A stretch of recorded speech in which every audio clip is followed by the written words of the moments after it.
Hello students, आज का जो हमारा टॉपिक है उसका नाम है atomic mass and molecular mass. देखिए बेटा, अगर एटॉमिक मास की हम बात करें, जो एक एटम का मास होता है उसी को हम एटॉमिक मास कहते हैं। फॉर एग्जांपल बेटा, हाइड्रोजन का जो मास होता है वो क्या होता है? 1।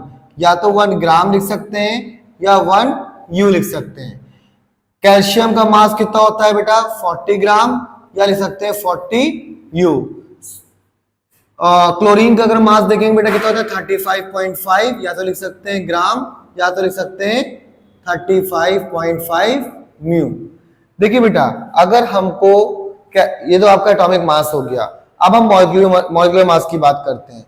तो मॉलिक्यूलर मास क्या है? Sum of atomic mass. क्या है बेटा? Sum of atomic mass. तो मॉलिक्यूलर मास आपका क्या हो गया? Sum of atomic mass. Atomic mass. इसका एक बेसिक सा एग्जांपल लेते हैं, जैसे आपका बेटा होता है वाटर। क्या होता है? वाटर। तो कैसे लिखेंगे आप molecular mass? 2 atoms of hydrogen plus 1 atom of oxygen.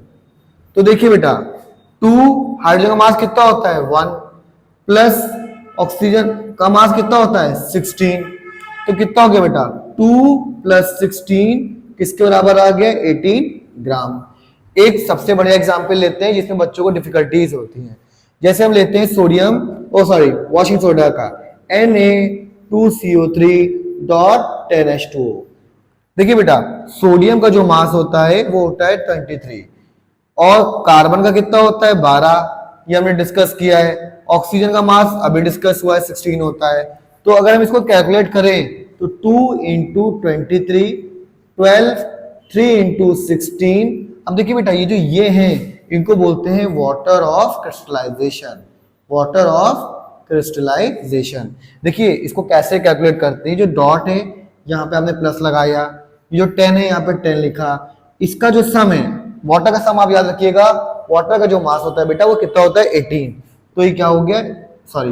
Into होगा बेटा, इंटू 18। इसको जब आप कैलकुलेट करेंगे तो जो आपका मास आएगा वो कितना आएगा? 286 ग्राम। ठीक है बेटा, थैंक यू।